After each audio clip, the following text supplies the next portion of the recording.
ఈ జంతువులను ఎప్పుడు కళ్ళల్లోకి నేరుగా చూడొద్దు. సింహం దగ్గరికి వచ్చినా దాని కళ్ళల్లోకి నేరుగా చూడకండి. ఇప్పుడు కళ్ళల్లోకి చూడని 5 జంతువుల గురించి తెలుసుకుందాం. 5.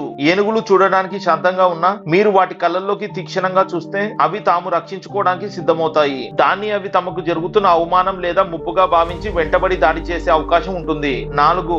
African buffalo. వీటిని బ్లాక్ డెత్ అని కూడా పిలుస్తారు. ఇవి చాలా తెలివైనవి మరియు పగబట్టే నేచర్ కలిగి ఉంటాయి. మీరు వాటిని సూటిగా చూస్తే అవి మీ ముఖాన్ని గుర్తుపెట్టుకుంటాయి. అవి మాత్రం సమయం చూసి మరి ప్రతీకారం తీర్చుకుంటాయి. 3. అడవి పంది. అడవి పంది కళ్ళల్లోకి చూడడం అంటే వాటిని కుస్తీకి పిలవడమే. అవి దాన్ని ఒక ఛాలెంజ్ గా తీసుకుంటాయి. క్షణాల్లో మీ పైకి వేగంగా దూసుకొస్తాయి. 2. చింపాంజీలు. చింపాంజీల ప్రపంచంలో తీక్షణంగా చూడటం అంటే శత్రుత్వానికి సంకేతం. మనకంటే 5 రెట్లు ఎక్కువ బలంగా ఉండే చింపాంజీలు తమను ఎవరైనా తక్కువ చేసి చూస్తున్నట్లు భావిస్తే అసలు ఊరుకోవు. 1. తోడేళ్లు. తోడేళ్ల భాషల్లో కళ్ళల్లోకి చూడడం అంటే నీతో యుద్ధానికి నేను సిద్ధమని అర్థం. మీరు పొరపాటున వాటి కళ్ళల్లోకి చూస్తే అవి మిమ్మల్ని ఆ గుంపులో ఒకరిగా కాకుండా ఒక ఆహారంగా లేదా శత్రువులుగా భావిస్తాయి.